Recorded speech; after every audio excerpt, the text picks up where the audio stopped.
Hello students, now we have to start the chapter that is the rise of nationalism in Europe. ठीक है, इसमें भी हम क्या पढ़ रहे हैं, हमारा कौन सा टॉपिक चल रहा है, that is the making of Germany and Italy.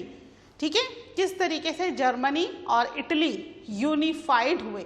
तो सबसे पहले हम शुरू करेंगे अबाउट द जर्मनी. ठीक है, जर्मनी के बारे में. लिबरल नेशनलिस्ट बार बार कोशिश तो कर रहे थे कि कंट्री को कंट्रोल करके यहाँ पर चेंजेस किए जाएं.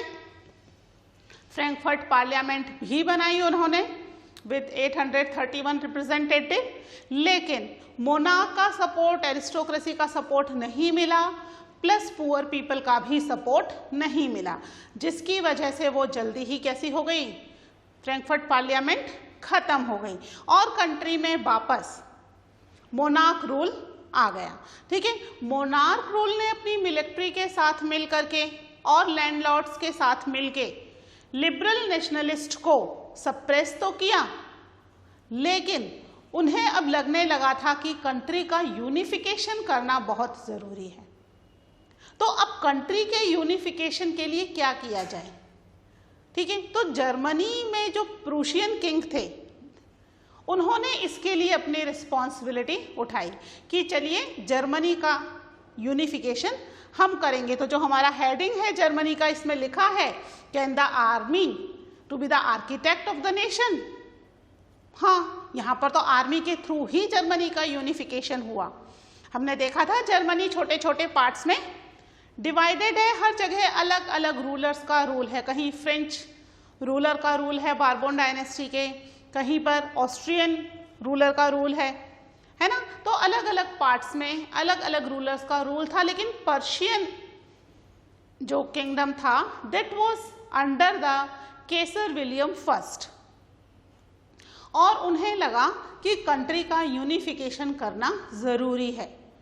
और उनके अंडर में उनके chief minister auto von Bismarck ने इस बात की रिस्पॉन्सिबिलिटी उठाई. ठीक है, कि कंट्री को यूनिफाइड किया जाए. और अब कंट्री को यूनिफाइड करने के लिए उन्होंने आर्मी के थ्रू कंट्री को यूनिफाइड किया. ठीक है, आर्मी के थ्रू कैसे, यहाँ पर वॉर चली. ठीक है, 3 वॉर चली विथ कंटिन्यूस 7 years. किस किस के against the French, Austria and Denmark.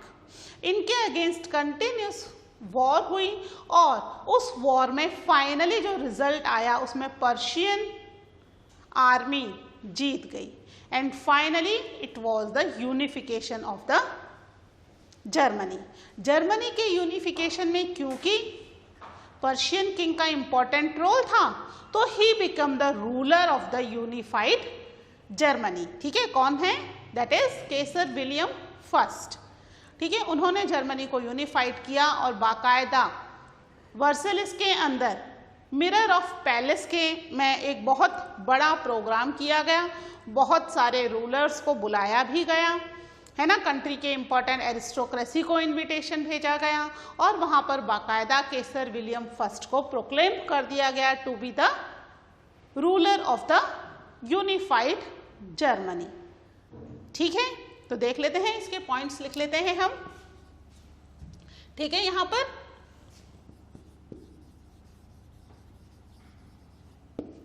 Persian king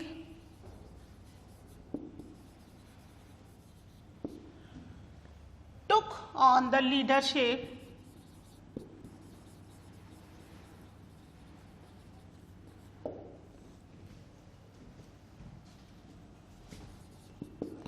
to the movement of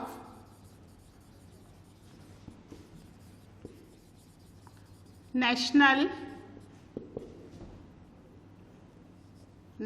unification.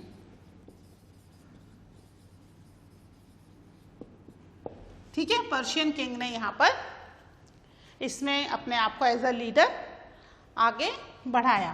तो यहाँ पर चीफ मिनिस्टर कौन है, chief minister auto von Bismarck.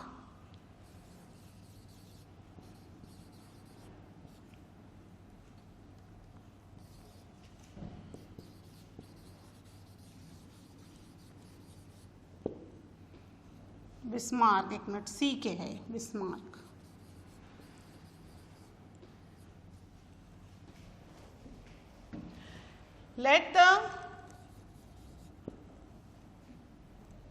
let the movement with the help of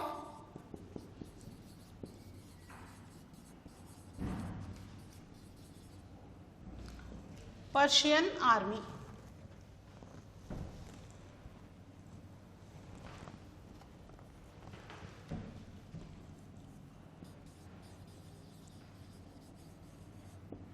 ठीक है, पर्शियन आर्मी की हेल्प से उन्होंने इसको मूवमेंट को आगे बढ़ाना शुरू कर दिया। ठीक है, with the help of Persian army and bureaucracy.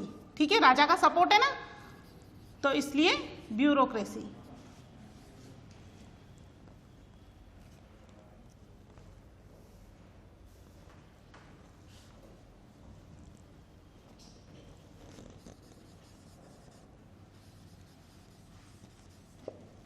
ठीक है, तो यहां पर क्या हुई, 3 वॉर हुई कंटिन्यूस फॉर द 7 ईयर। ठीक है, 3 वॉर्स ओवर 7 ईयर्स किसके बीच में हुई, फ्रांस, ऑस्ट्रिया एंड डेनमार्क। ठीक है, इन 3 कंट्री के साथ 3 वॉर हुई। 3 कंट्रियां हैं ना, 3 कंट्रीज के साथ वॉर हुई, लेकिन कब तक चली, ये लगभग 7 ईयर तक चली इसमें। And finally the war was ended with the victory of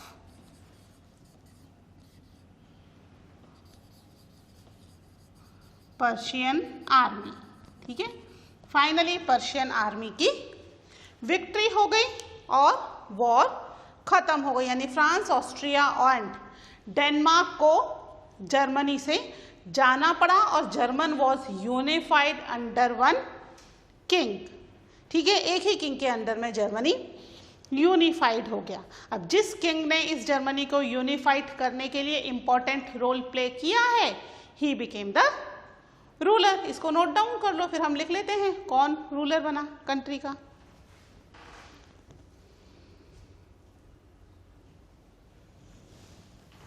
ठीक है, कौन बना, केसर विलियम फर्स्ट, है ना, ही became the ruler of the country.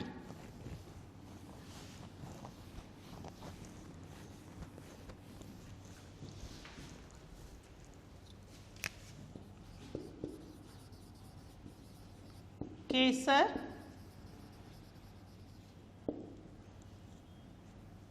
William first of Prussia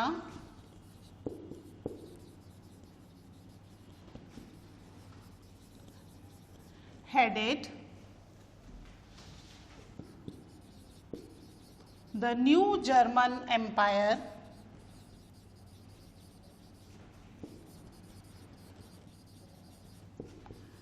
on 18th January 1871। ठीक है, 1871 में बाकायदा वर्सेलिस में पैलेस ऑफ मिरर, ठीक है, पिक्चर दे रखी है बगल में जहाँ पर जर्मनी का यूनिफिकेशन दे रखा है वहीं पेज पे, वहाँ पर पैलेस ऑफ मिरर में बहुत बड़ा एक फंक्शन रखा गया। बाकायदा उस फंक्शन के थ्रू ये प्रोक्लेम किया गया कि now the Kaiser William first of Prussia, he became the ruler of the country, unified Germany. ठीक है, अब क्योंकि Kaiser William first became the ruler of the unified Germany, तो अब जर्मनी के अंदर चेंजेस होने शुरू हो गए। ठीक है, वहाँ पर करेंसी सिस्टम जो था, वेरियस करेंसीज थी, अब जो थी पर्शियन करेंसी वहाँ पर इंट्रोड्यूस हो गई। ठीक है, बैंकिंग सिस्टम वो according to the Persian system शुरू हो गया। है ना, यानी चेंजेस जो हुए, क्योंकि ये प्रूशिया के किंग थे तो प्रूशिया के हिसाब से पूरी कंट्री में चेंजेस होने शुरू हो गए, ठीक है। लेकिन यहाँ पर फाइनली जर्मनी बिकेम अन यूनिफाइड नेशन, एक पूरा यूनिफाइड नेशन बन गया और कंट्री में एक सिंगल रूलर का रूल हो गया, ठीक है। Note down it. फिर हम पढ़ते हैं about the unification of Italy.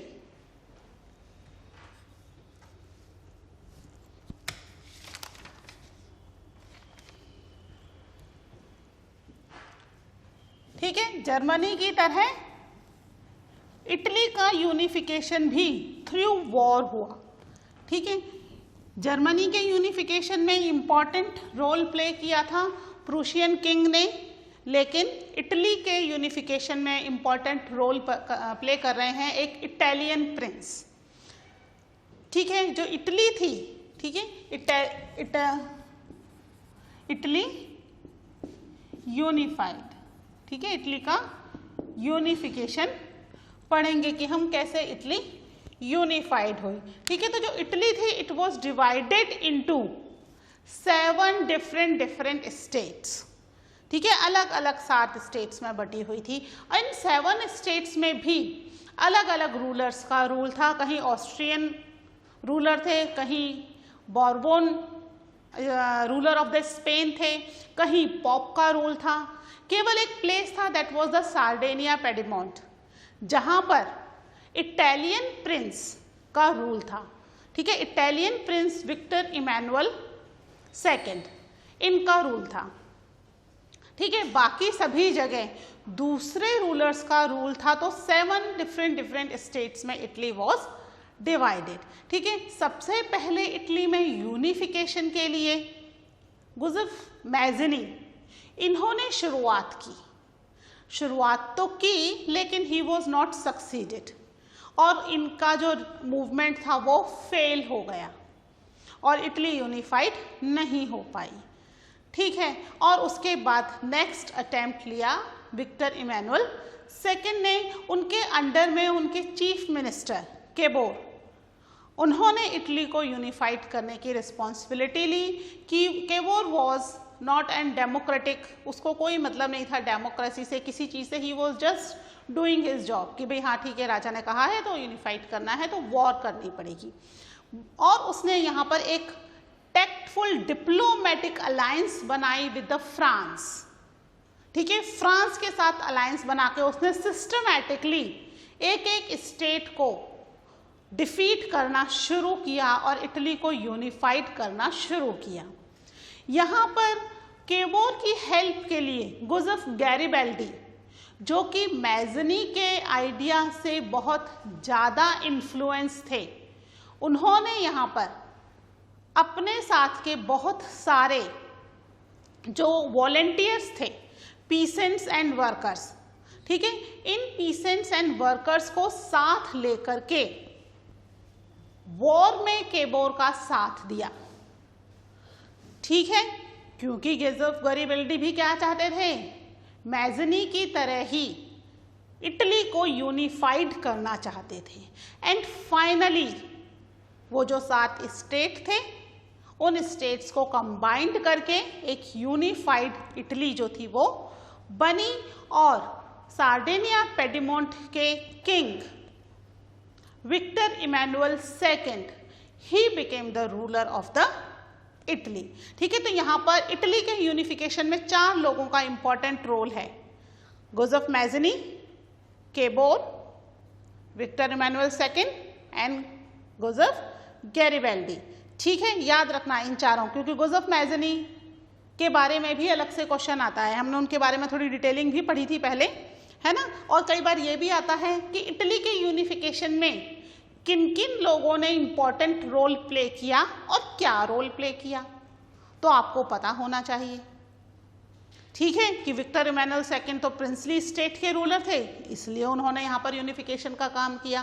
केबोर क्योंकि he was the chief minister of the Sardinia Piedmont, है ना, तो he has the responsibility to unified the nation.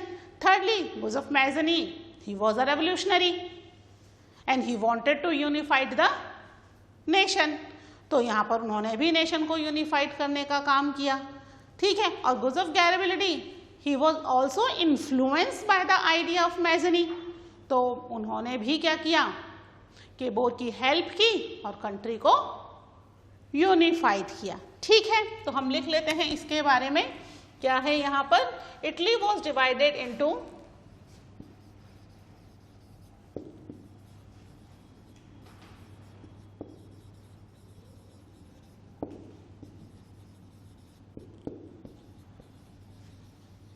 Seven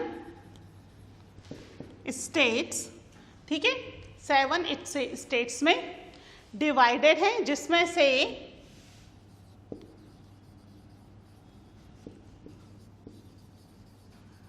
Sardinia, Piedmont was ruled by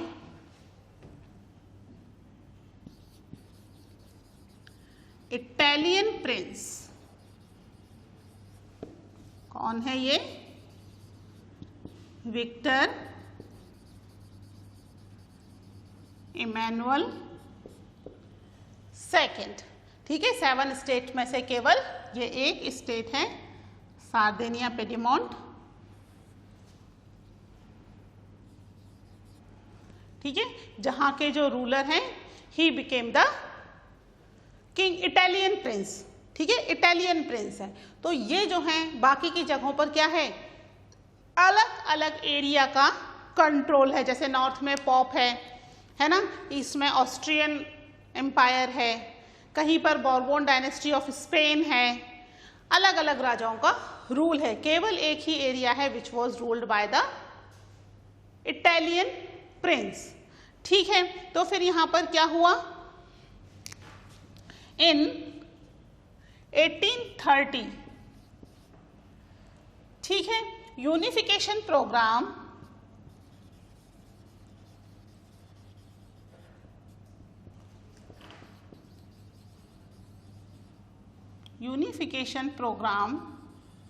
was initiated by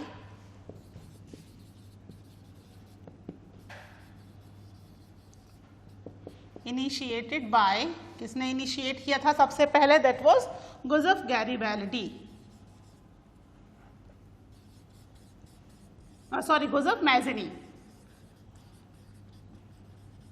initiated by Giuseppe Mazzini. But क्या हुआ, it was failed,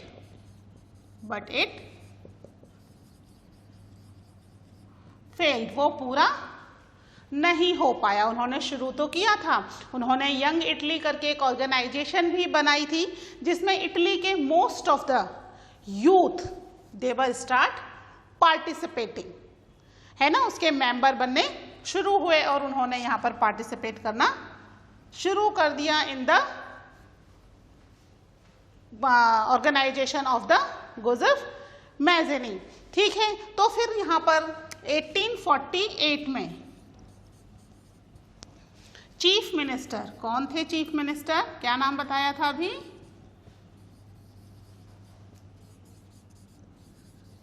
केबोर, ठीक है, chief minister Cavour. किसके chief minister हैं? Italian prince Victor Emmanuel second के he was the Prince, ठीक है। ही lead the movement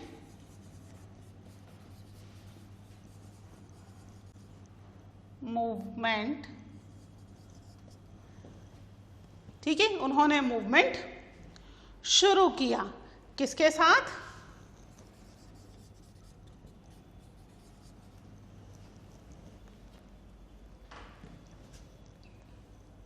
He led the movement and had a tactful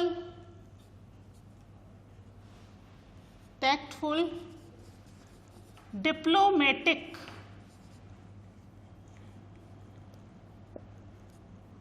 alliance with France,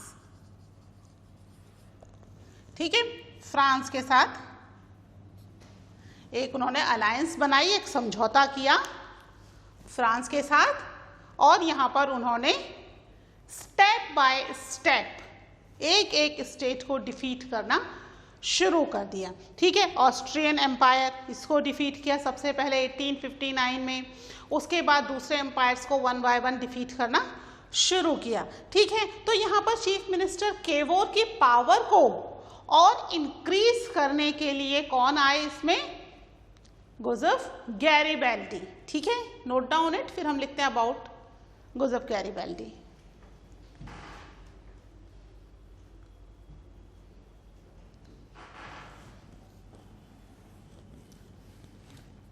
ठीक है, Giuseppe Garibaldi basically he was influenced by the ideas of Mazzini, और वो चाहते थे कि कंट्री जो है वो यूनिफाइड हो। And he was a common man, एक सिंपल कॉमन मैन थे, और उनको जो है कॉमन मैन का सपोर्ट मिला हुआ था। ठीक है, कॉमन मैन में वर्कर्स हैं, पीसेंट्स हैं, इनका बहुत ज़्यादा इन्हें सपोर्ट मिला हुआ था। ठीक है, तो उन लोगों की एक उन्होंने आर्मी बनाई, बिकॉज एवरीवन नोज, भाई जो अवेयर पर्सन्स थे इन द इटली, उन्हें पता था कि इटली के अंदर बाकायदा एक वॉर चल रही है फॉर द यूनिफिकेशन, है ना, अंडर द चीफ मिनिस्टर केबोर। तो यहाँ पर उन्होंने इन वर्कर्स और पीसेंट्स के साथ मिलकर के अपनी एक आर्मी बनाई। ठीक है, और केबोर की हेल्प करने पहुंच गए, और इटली के यूनिफिकेशन में उन्होंने अपना एक इम्पोर्टेंट जो था वो कंट्रीब्यूशन दिया। ठीक है, क्योंकि 7 स्टेट्स को डिफीट करने के लिए चाहिए बहुत सारी आर्मी, है ना, सॉरी 7 नहीं 6, 7th तो खुद सार्डेनिया पेडीमोंट थी, तो 6 स्टेट्स को डिफीट करने के लिए उन्हें क्या चाहिए था? आर्मी चाहिए थी। तो यहाँ आर्मी उनके किसके थ्रू बढ़ी? Through the workers and peasants, जो कि किसके लीडरशिप में थे? गुज़फ गैरिबल्डी की लीडरशिप में थे, है ना।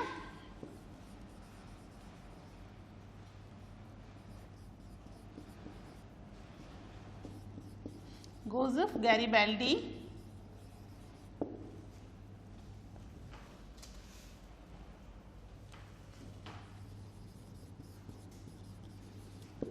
helped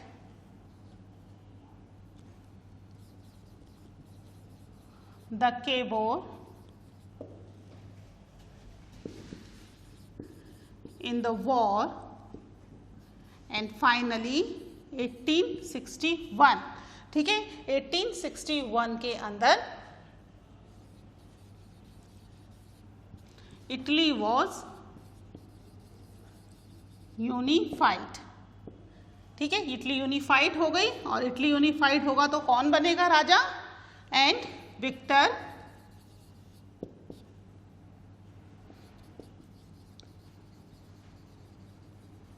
Emmanuel second.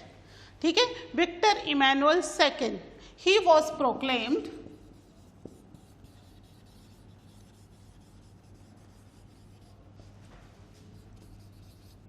The king of united Italy. ठीक है, यूनाइटेड इटली के वो किंग बन गए। ठीक है, यहां पर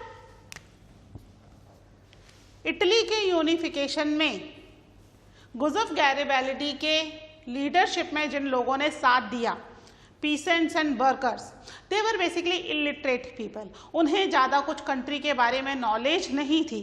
वो तो because he was in favour of Giuseppe Garibaldi, उनका लीडर था, उनके फेवर में था, तो गुज़फ गैरिबल्डी ने उन्हें कहा हमें वॉर पे चलना है, तो वो वॉर पे आ गए। बट कंट्री की जो कंडीशन थी, वो कंडीशन कुछ ऐसी थी कि वो लोग नहीं जानते थे कि वो किसके लिए वॉर कर रहे हैं। वो इटली के यूनिफिकेशन के लिए वॉर कर रहे थे, दे डोंट नो। ठीक है, जब उनको बोला गया कि भी वॉर पे चलना है for Italy to save the Italy, तो दे थिंक कि इटली शायद विक्टर इमैनुअल सेकंड की कोई रिलेटिव या उनकी वाइफ होगी, जिसको हमें प्रोटेक्ट करना है, शायद किसी डेंजर में है।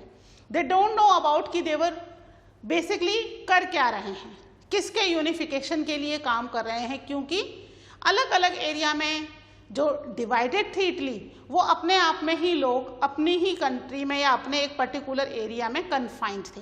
और फाइनली 1861 में with the help of Cavour, Giuseppe Mazzini, Giuseppe Garibaldi and finally with the Victor Emmanuel II, it became a united nation. ठीक है, पूरी 7 स्टेट जो है वो यूनाइटेड होगा and Italy became one of the country. आपकी book में एक पिक्चर दे रखी है, देखो इटली का जो शेप दे रखा है ना, उसमें गैरिबाल्डी विक्टर इमैनुअल II को शूज पहना रहे हैं, है ना। वो जो शूज है वो बूट टाइप होते हैं, है ना। और इटली का अगर आप शेप देखोगे तो that is also the shape of a boot. ठीक है, ऊपर से बड़ा है, फिर नीचे से एक बड़ी सी हिल है और फिर आगे से पैर का शेप है ना। तो वो इस चीज को डिनोट कर रहे हैं कि Giuseppe Garibaldi played an important role to united the Italy, and when the Italy united only at that time Victor Emmanuel became the ruler of the Italy. ठीक है, तो ये इटली का यूनिफिकेशन है। इसके बाद हम पढ़ेंगे unification of the Britain in the next lecture. ठीक है, तब तक के लिए टेक केयर, बाय।